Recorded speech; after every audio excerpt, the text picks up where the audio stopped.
All right. Update. It's been a couple weeks.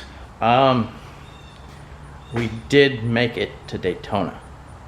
We went down there with the probe. We ran what I thought was really well considering it's a probe.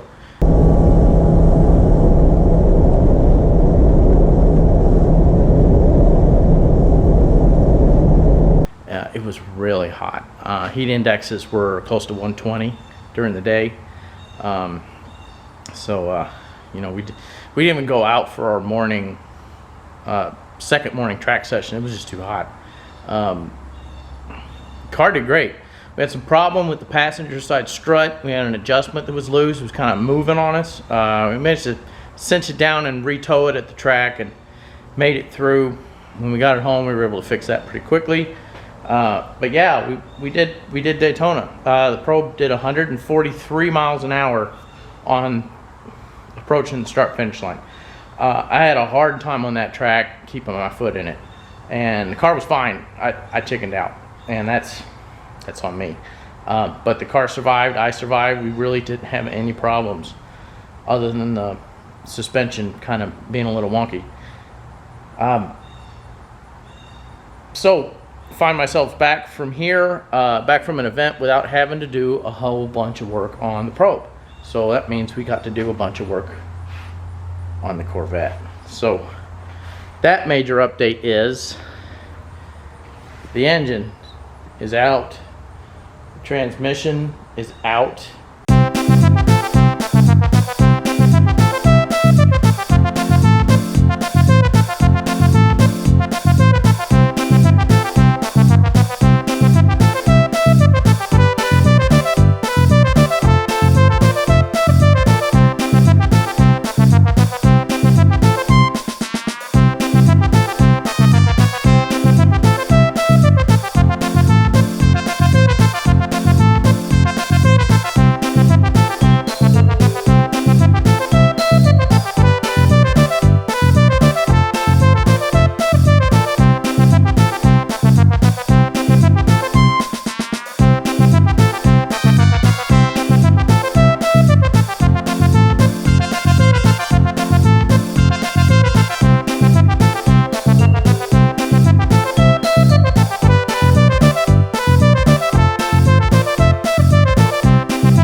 And what that made it is the car is now light enough for me to push out of the garage.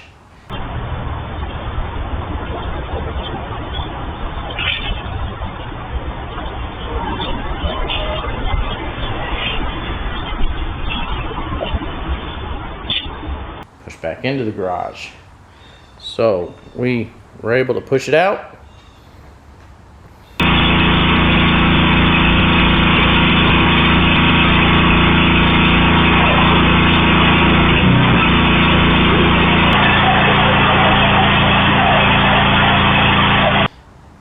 And we pressure washed it, so we've got all the grease out of the engine bay. All the spider webs are gone. All of the leftovers from where the mice and the squirrels were living in the front bumper is gone. We got all the dust off the paint. We didn't spray the interior, so that's a bit of a mess. Removing the engine, we did have to cut this hole to get to those two bolts. There's a big brace and the bolts. I'll show you the bolts. They're over here.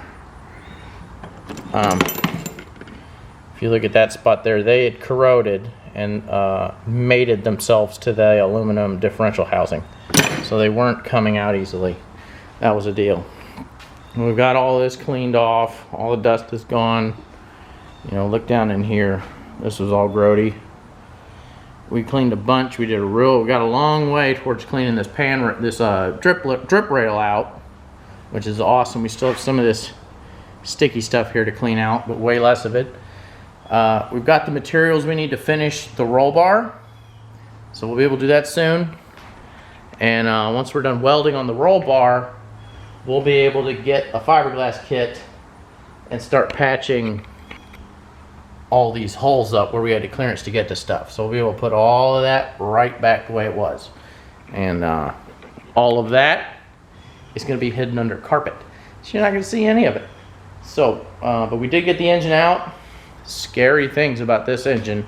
Whoever installed this engine and this transmission wanted to die. So, first bit here, the intake manifold bolts on one side. They're not all the way down. Now, if you look here, that bolt is off to one side. My guess is they decked it or they milled the heads. And what happens is that moves the bolt holes for the manifold down, right? They're in a V and they slide down the V. To get these holes to line up after you've done that, you need to mill the intake manifold rails too. That wasn't done. When we pulled the engine out, and you'll see a picture of it, the bell housing bolts were all either visibly loose or barely finger tight. So, strange on that. This is a Reman 4L60, not the 4L60E, it's a 4L60, which is the successor to the 700 R4. But the really scary part was the flex plate. The flex plate bolts were loose. So, in this vehicle, with the engine installed, the flex plate, if you go look at the interior, the flex plate is about here.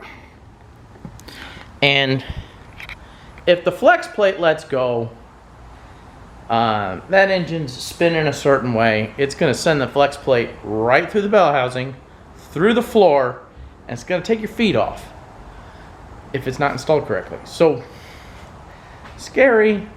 So I'm glad I got it out. So again, we got it cleaned up. Now we can really start on the body work in earnest, and we'll also tear this old engine down and see what's usable inside of it.